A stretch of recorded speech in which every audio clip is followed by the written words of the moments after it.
নমস্কার বন্ধুরা, issue story স্টুডিওতে আপনাদের স্বাগত জানাচ্ছি। আপনাদের সামনে আমি উপস্থাপন করছি বিধবা মহিলা ও মুরগি নামক ঈশপের একটি নীতিমূলক গল্প। তো চলুন বন্ধুরা, এবার শুরু করা যাক। এক গ্রামের এক বিধবা মহিলার একটা মুরগি ছিল। সেই মুরগিটি প্রতিদিন সকাল হলেই একটা করে ডিম পাড়ত।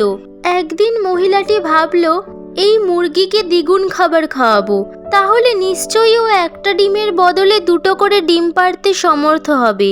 আমার রোজ দুটো করে ডিম চাই। ভাবনা মতো মহিলাটি মুরগিকে যথেষ্ট খাবার দিতে লাগলো, দ্বিগুণ খাবার।